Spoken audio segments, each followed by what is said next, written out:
Principal व प्यारे बच्चों, गुड मॉर्निंग। बच्चों, ये जो महीना है, इस महीने में गाइडेंस और काउंसलिंग का जो थीम है वो है इमोशनल वेलबींग, और ये चौथा वीक चल रहा है। तो इस वीक का जो थीम है वो है सुसाइड प्रिवेंशन।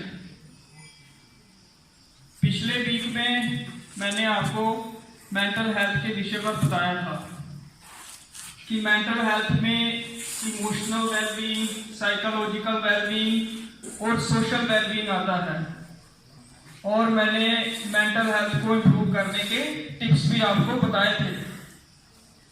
जैसे पहला टिप था बी एक्टिव, फिर दूसरा था कनेक्ट विद पीपल,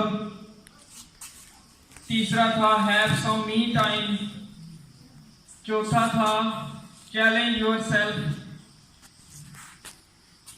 पांचवा था अवॉइड अनहेल्दी फूड्स, छठवां था हेल्प अदर पीपल, और सातवां था except what you can't change. तो इसी से रिलेटेड ये जो आज का विषय है वो है सुसाइड प्रिवेंशन। सुसाइड क्या होता है? आत्महत्या, और प्रिवेंशन रोकथाम। तो मेंटल इलनेस के साथ सुसाइड जुड़ा रहता है, क्योंकि अगर हम मेंटली हेल्दी हों तो फिर सुसाइड का रिस्क 0 हो जाता है। जो इंसान मेंटली अनहेल्दी हो, 90% से ज़्यादा केसेस में वही सुसाइड करता है। तो सबसे पहले सुसाइड के रिस्क फैक्टर्स क्या हैं? एक तो यही मेंटल इलनेस।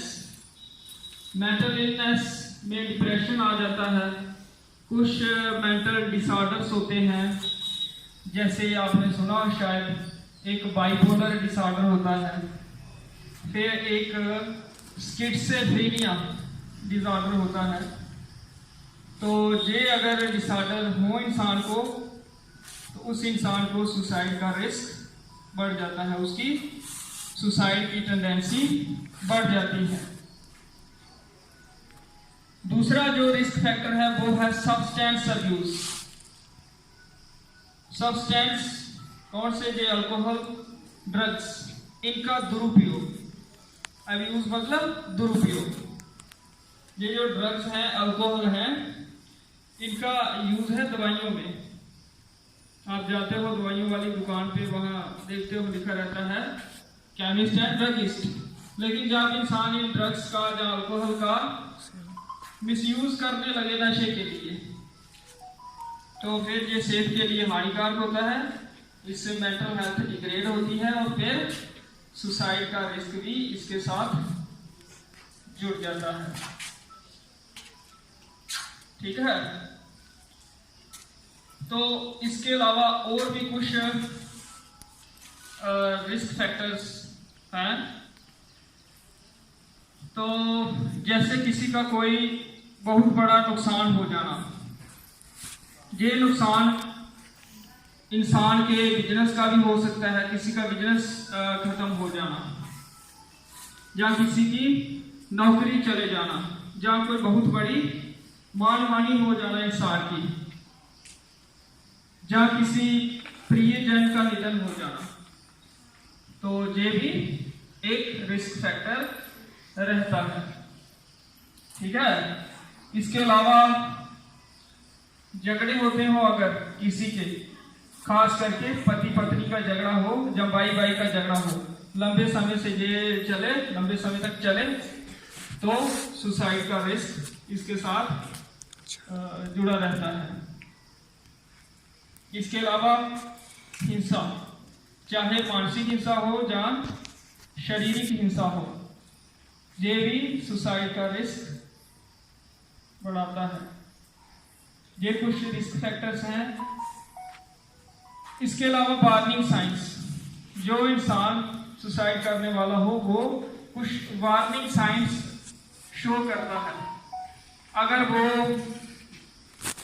मरने की बातें कर रहा हो कि मेरे जीवित रहने से, मेरे जीवित रहने का कोई मकसद नहीं है या कोई फर्क नहीं पड़ता, मैं मरना चाहता हूं, तो ये एक वार्निंग साइन होता है। इसके अलावा अगर वो कहे कि मैं दूसरों पर बोझ हूं,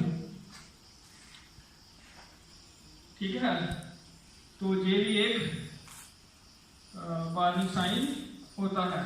तो हमें इनको इग्नोर नहीं करना चाहिए। अगर कोई ऐसा कह रहा हो तो उसको साइकोलॉजिस्ट की हेल्प दिलवानी चाहिए। तो इसके अलावा और भी वार्निंग साइंस हैं। तो अब अगर कोई वार्निंग साइंस शो कर रहा हो तो उसकी हेल्प कैसे हम कर सकते हैं? तो उसके लिए सबसे पहला है कि उसको सुनना चाहिए, उसको अपने मन की बात कहने का मौका देना चाहिए और उसकी बात ध्यान से सुननी चाहिए और उसकी हेल्प करने की कोशिश करनी चाहिए। उसको आश्वासन देना चाहिए कि हम आपके साथ हैं, तो आपकी पूरी हेल्प हम करेंगे। दूसरा है कीप देम सेफ। तो जो जानलेवा चीजें होती हैं, जैसे कोई जहरीली दवाई है या कोई बंदूक है, इन चीजों से उस आदमी को दूर रखना चाहिए जो मेंटली थोड़ा सा अपसेट हो गया हो, ठीक है। तो इसके अलावा अगर ट्रीटमेंट की बात करें तो कुछ साइकोलॉजिकल थेरेपीज होती हैं, जैसे एक CBT होती है, कॉग्निटिव बिहेवियरल थेरेपी। तो इसमें इंसान को उसके इमोशंस को समझने की ट्रेनिंग दी जाती है। इसी तरह से एक और थेरेपी है, उसमें भी यही इंसान को स्ट्रेसफुल सिचुएशंस को कैसे टैकल करना है ये बताया जाता है। और मेडिकेशंस भी होती हैं, दवाइयाँ, ठीक है, मेडिसिन भी हेल्प करती हैं। और अगर कोई इंसान मेडिसिन ले रहा हो तो उसको फिर बगैर डॉक्टर की सलाह छोड़ना नहीं चाहिए। अगर डॉक्टर को छोड़ के दवाई ले रहा हो तो फिर प्रॉब्लम बढ़ सकती है। और कितनी डोज लेनी है, कौन सी दवाई लेनी है, ये बगैर डॉक्टर की सलाह ये नहीं लेना चाहिए। तो ये कुछ बातें हैं सुसाइड प्रिवेंशन को लेकर, ठीक है। धन्यवाद।